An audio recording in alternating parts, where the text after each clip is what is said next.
بیوی سے پچھلے راستے میں ہم بستری کرنا جائز ہے؟ اسلام نے اس بارے میں کوئی واضح حکم دیا ہے؟ کیا اس سے صرف گناہ ملتا ہے یا کئی خطرناک بیماریاں بھی لاحق ہو سکتی ہیں؟ اور اگر کوئی یہ عمل کرے تو کیا اللہ تعالی واقعی اس پر عذاب نازل فرماتا ہے؟ آج کی ویڈیو میں ہم جانیں گے یہ عمل شریعت کی نظر میں کیسا ہے، طبی لحاظ سے اس کے کیا نتائج ہو سکتے ہیں، اور کیا کہ اس کا کوئی صحیح راستہ بھی ہے۔ بسم اللہ الرحمن الرحیم۔ السلام علیکم ورحمۃ اللہ وبرکاتہ۔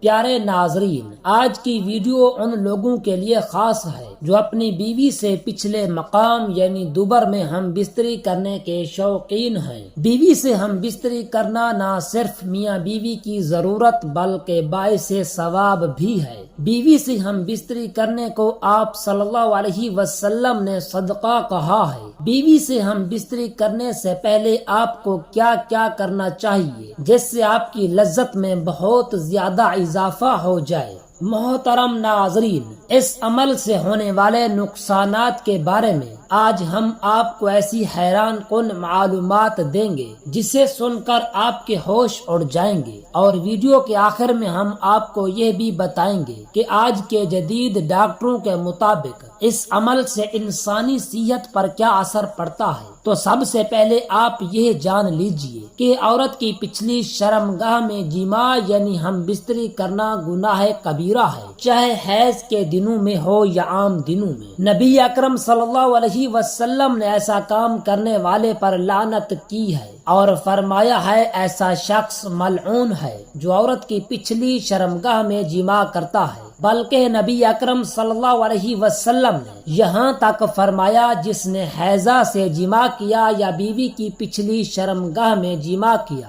یا کسی کہن یعنی نجومی کے پاس آیا تو اس محمد صلی اللہ علیہ وسلم پر نازل شدہ قرآن سے کفر کیا۔ بہت سی فطرت سلیمہ کی مالک بیویاں اس بات کا انکار کرتی ہیں، لیکن کچھ شوہر اسے طلاق سے ڈرا دھمکا کر منوا لیتے ہیں، اور کچھ اپنی بیویوں کو دھوکہ دیتے ہیں۔ بیوی شرم و حیا کی وجہ سے اہل علم سے پوچھ نہیں پاتی اور وہ اسے کہہ دیتے ہیں کہ یہ حالات کے نبی اکرم صلی اللہ علیہ وسلم نے فرمایا کہ خاوند کو اپنی بیوی کے ساتھ ہر طرح سے ہم بستری کی اجازت ہے، آگے سے پیچھے سے، بشرط یہ کہ اولاد کی جگہ جماع کیا جائے۔ اور یہ بات سب کو معلوم ہے کہ پچھلی شرمگاہ پاخانے کی جگہ ہے، اولاد کی جگہ نہیں ہے۔ اس جرم کا کچھ لوگوں میں سبب یہ ہوتا ہے کہ وہ شادی کے پاک بندھن میں جہلی اور غیر فطری طریقوں کو دخل کر دیتے ہیں، یا اس کی وجہ ذہن میں گندی فلموں کے مناظر ہوتے ہیں، حالانکہ انہیں ان سب گناہوں سے توبہ کی ضرورت ہے۔ یہ بات بھی ذہن نشین رہے کہ یہ کام سراسر حرام ہے، چاہے میاں بیوی دونوں یہ کام کرنے میں راضی ہوں، اس لیے کہ ان دونوں کی رضامندی حرام کام کو حلال نہیں بنا سکتی۔ علامہ شمس الدین ابن القیم الجوزی رحمۃ اللہ علیہ نے اس فعل کی حرمت کے بارے میں کچھ حکمتیں اپنی کتاب زاد المعاد میں بھی ذکر کیے ہیں۔ آپ کہتے ہیں کہ کسی نبی کی شریعت میں جائز نہیں ہوا، اور اگر اللہ تعالی نے فرد یعنی آگے والی شرمگاہ میں حیض کی حالت میں صرف اس لیے حرام کیا ہے کہ عارضی طور پر اس میں گندگی ہوتی ہے، تو اس کے بارے میں کیا خیال ہے جو ہمیشہ ہی گندگی کی جگہ ہے، بلکہ اس میں نقصان بھی ہے کہ اس فعل سے نئی نسل پیدا نہیں ہوگی، اور یہ بھی ممکن ہے کہ لوگ خواتین کی دور سے آگے چلتے ہوئے بچے کے ساتھ بھی غیر فطری کام شروع کر دیں گے۔ عورت کا بھی اپنے خاوند پر حق ہوتا ہے، اور دوبر یعنی پچھلی شرمگاہ میں جماع سے اس کی حق تلفی ہوتی ہے، جس سے عورت کی شہوت پوری نہیں ہوتی اور اس کا مقصود بھی حاصل نہیں ہوتا۔ اللہ تعالی نے ہم بستری کے لیے نہیں بنایا اور نہ ہی اسے اس کام کے لیے تیار کیا ہے، چنانچہ فرج چھوڑ کر دوبر میں ہم بستری کرنے والے اللہ تعالی کی حکمت اور شریعت دونوں سے باہر نکل جاتے ہیں، اور اس کام سے مرد کو نقصان ہوتا ہے۔ اس لیے طبیب حضرات بھی اس سے منع کرتے ہیں کیونکہ آگے والی شرمگاہ میں پانی جذب کرنے کی صلاحیت ہے۔ اس سے مرد کو سکون ملتا ہے، جبکہ دبر میں مکمل پانی جذب کرنے کی صلاحیت نہیں ہے، اور نہ ہی مکمل طور پر پانی دبر میں نکل پاتا ہے، کیونکہ یہ ہے ہی فطرت کے خلاف۔ مرد کا ایک اور اعتبار سے نقصان ہوتا ہے کہ اسے اس کام کے لیے عجیب و غریب قسم کی حرکتیں کرنی پڑتی ہیں، کیونکہ یہ کام ہے ہی فطرت کے خلاف۔ یہ جگہ گندگی اور پاخانے کی ہے، اور انسان اس جگہ کو اپنے سامنے رکھتا ہے، وہ گندگی اس کے جسم کو بھی لگ جاتی ہے۔ عورت کے لیے بھی یہ نقصان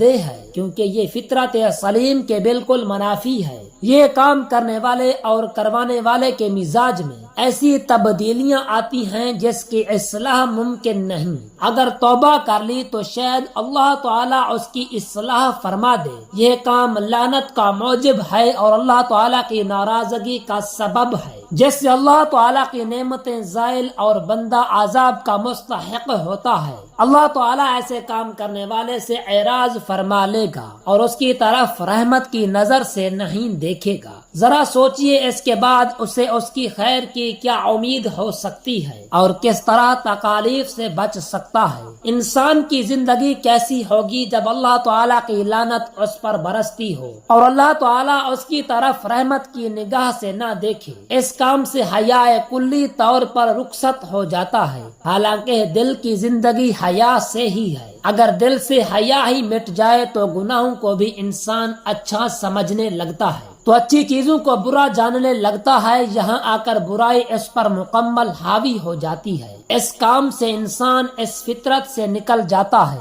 جس پر اللہ تعالیٰ نے اسے پیدا فرمایا، اور اس میں حیوانیت آ جاتی ہے، بلکہ حیوانیت سے بڑھ کر اپنی فطرت کو الٹ کر بیٹھتا ہے۔ اور جب فطرت ہی الٹ جائے تو دل اس کے کام اور چال چلن سب الٹ ہو جاتا ہے، اس لیے بری چیزیں اسے اچھی لگنے لگتی ہیں۔ اس سے انسان میں مذموم قسم کی جرات پیدا ہو جاتی ہے جو کسی اور گناہ سے پیدا نہیں ہوتی۔ اللہ تعالیٰ کی طرف سے درود و سلام ہو اس ہستی پر جس کی اتباع اور ہدایت میں ہی کامیابی ہے اور اس کی مخالفت میں ہلاکت اور تباہی و بربادی ہے۔ بیوی سے صحبت کرنے کا اسلامی طریقہ کیا ہے اور اس کے آداب کیا ہیں؟ بیوی سے جس طرح چاہیں صحبت یعنی ہم بستری کر سکتے ہیں، کھڑے ہو کر، بیٹھ کر، لیٹ کر، آگے کی طرف سے، پیچھے کی طرف سے، یعنی اگلی شرمگاہ میں مرد اوپر ہو عورت نیچے ہو۔ اس کے برعکس سب طرح سے صحبت کرنا جائز اور درست ہے۔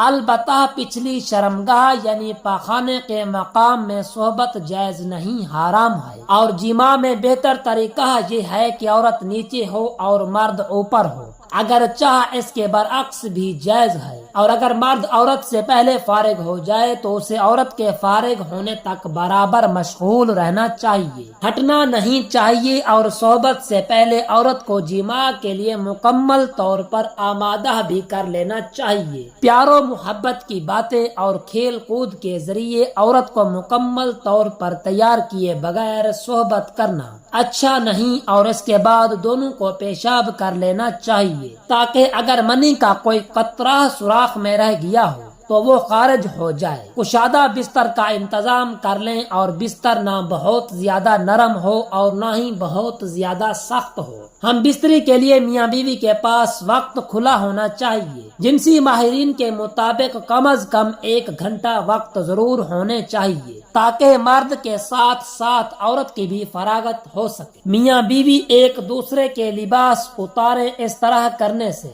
ایک دوسرے کے دل میں محبت پیدا ہو جاتی ہے۔ شوہر کے لیے بیوی کی شرمگاہ چھونے اور دیکھنے میں کوئی حرج نہیں ہے، لیکن اسے چومنا بے حیائی ہے۔ اس طرح بیوی کے لیے مرد کی شرمگاہ کو چھونے اور دیکھنے میں کوئی حرج نہیں ہے، مگر اسے چومنا اور منہ میں داخل کرنا بے حیائی ہے، اسلام کی پاکیزہ تعلیمات کے خلاف ہے۔ محترم ناظرین، میاں بیوی میں خدا کی طرف سے محبت ہو جاتی ہے۔ میاں بیوی کا رشتہ ایک ایسا احساس ہے جس میں محبت ہی محبت نظر آتی ہے۔ بعض اوقات کچھ لڑکا لڑکی کی شادی پسند سے نہیں کی جاتی، لیکن وقت گزرنے کے ساتھ ساتھ ان میں ایک دوسرے کی اتنی محبت پیدا ہو جاتی ہے کہ وہ ایک دوسرے کے بغیر نہیں رہ سکتے۔